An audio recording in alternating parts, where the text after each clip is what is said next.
So to release the shoulder girdle from the supine position, the classic areas that you need to cover are your pec minor. So it's important that you're working underneath the clavicle, coming into the anterior shoulder, that you're working from your sternum and you're coming out towards the shoulder again. You've got to cover the anterior deltoid and the biceps long head through the front of the shoulder, and you've got to also work on just underneath the tip, the acromial, just underneath the acromion. You've got to come into all of the attachments of the rotator cuff and your upper parts of your deltoid over there, which is absolutely fine. Come down into the rest of the deltoid. So that's your standard anterior approach. You've got to do the upper trapezius muscle as well. But what's very, very important is to try and get into a 90-degree shoulder position.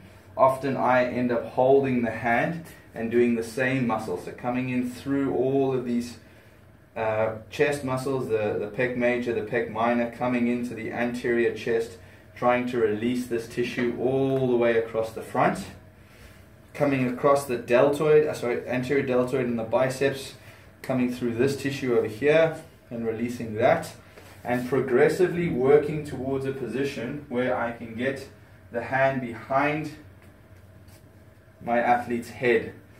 This causes a lot of impingement and can be a very uncomfortable position, so you have to progressively get there. You might end up having to put towels behind their elbow just to decrease the external rotation and abduction, and then as they get more and more flexible, you can drop that shoulder into a more abducted, extended, horizontally extended position.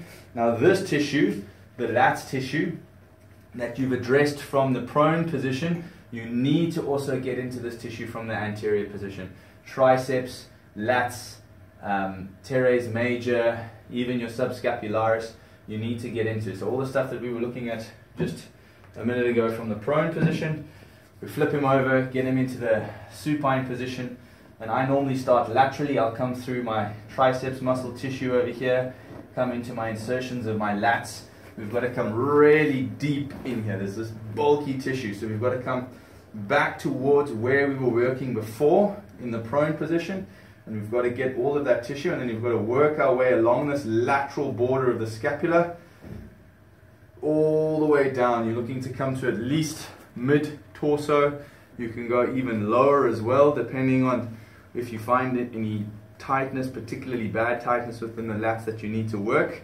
And then you need to, I'll try and stay out of your way so you can see what I'm doing, but you've got to address lats, teres major and subscapularis anteriorly. You've got to come into the anterior part of the scapula and work up into the axilla, getting right up into the shoulder, really addressing any tightness that he might have from this anterior aspect, because there's so much extension, internal rotation that's happening with your swimmers or your sort of racket-based sports or any throwing, that you've got to address the muscles that are doing that. You've got to come in here and really release all of this tightness.